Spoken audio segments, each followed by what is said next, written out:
It's not often that I get a chance to go completely off topic on this show. Everything in every episode, so far, has tied back to coin ops in some way. But while we wait for me to figure out how to make one of these things coin operated, let's talk about Legos. I spent the majority of my pre-teen and post-teen years collecting Lego Star Wars sets, designing lots of my own custom sets, and animating stop-motion videos.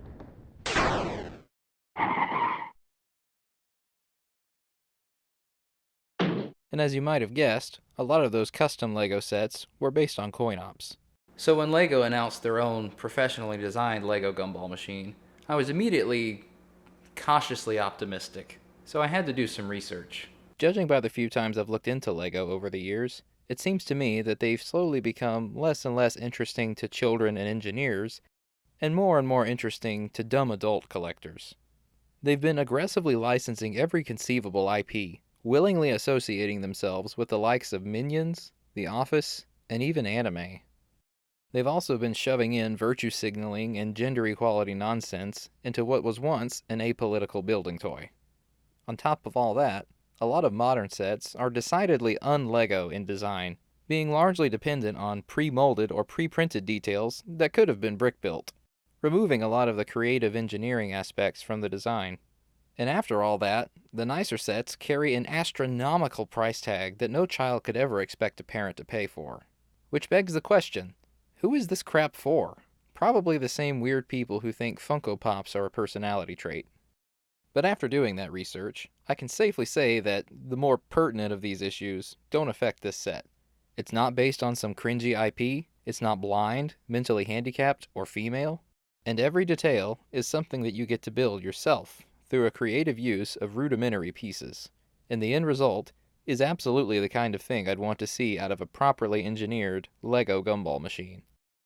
I appreciate the rounded-off square look of the whole thing, which is much more in keeping with what real vintage Gumball machines look like, rather than the more circular appearance that most people tend to associate with them. Just looking at this thing, I was expecting a much simpler build. What I thought would be a simple brick wall with some sideways flat pieces turned out to be a very creative use of several different types of pieces, all placed in very specific places in very specific ways to fortify the structure of the design and provide connection points for the different parts of the mechanism. Even the transparent globe, which could have easily been one or two pre-molded pieces, is something you get to build yourself using simple angles, which you fortify with several different rudimentary pieces. One thing I supremely appreciated was the creative and unorthodox use of pre-existing molds, like using this Lego hot dog to hold this Lego traffic sign at the perfect angle to make this ramp, or jamming the end of this Lego Technic T into a gear to create a ratcheting mechanism. The whole design is topped off with an easily removable red cap with a little pretend lock at the top. Now, most of the Lego sets I've owned over the years have had some sort of mechanical function, with most of them revolving around firing a projectile that immediately gets lost forever. And then there's the Lego Technic or Mindstorm sets that are almost exclusively focused on mechanical function, with very little aesthetic design.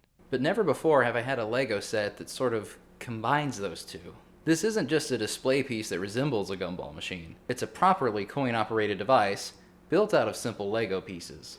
Just like a real machine, you can't turn the crank unless a coin is inserted first. When a coin is inserted, you can only turn the crank to the right, not to the left. After a full rotation, a product is vended and the mechanism is locked again until the next coin is inserted. The only difference being that this machine gives your coin right back. And while this little tray does take away from the aesthetics of the model a bit, it makes it a lot easier to cycle through the machine several times in a row, which is something I find myself doing far too often.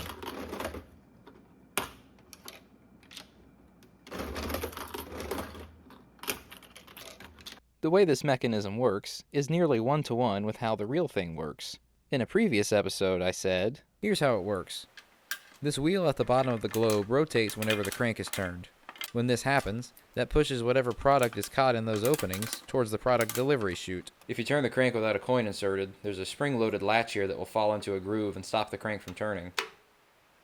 If there was a coin here, this latch would slide on top of that coin and wouldn't jam the crank, and the coin will just fall out of the bottom of the mechanism.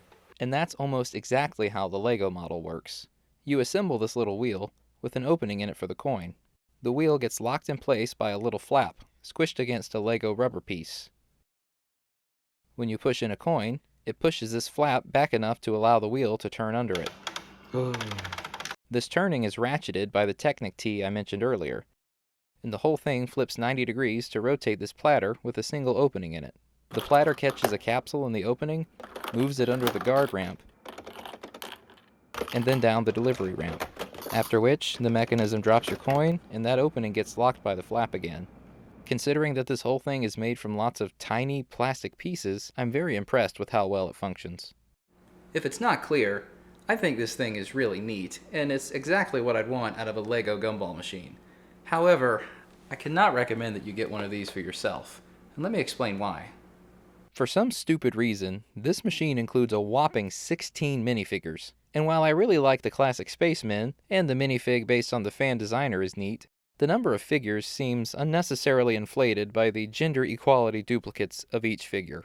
Lady Pirate, Lady Viking, Lady Lego Designer, Lady Spaceman. Actually, I'm alright with that one. And while I don't have any problem with the inclusion of ladies, I wish they were ladies doing lady things like Lady Nurse, Lady Ballerina, or maybe even a Lady Mom, with a frying pan to make breakfast and a little baby to hold.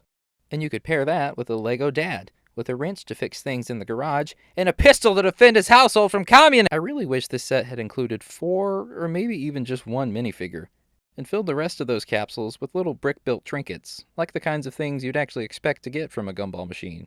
That would be much more in keeping with the theme of this set, and it would go a long way in reducing the staggering $180 retail price tag. That's right, this Lego Gumball machine costs more than a real commercial-grade Gumball machine.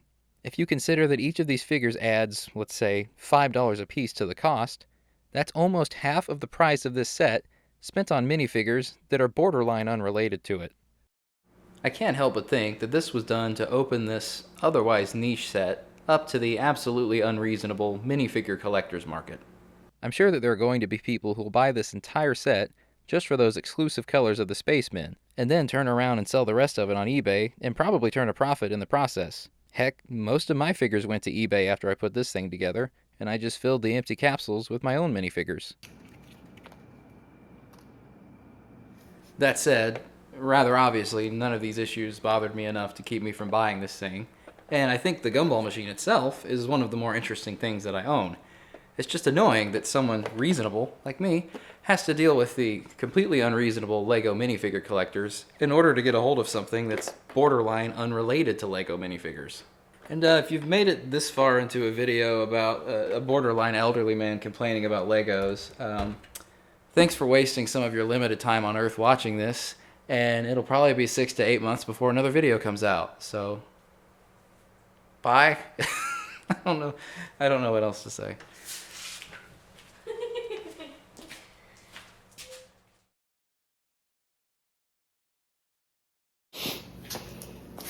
How's that? I'm so glad we started filming. It wasn't meant to I know. be. There's a good blooper.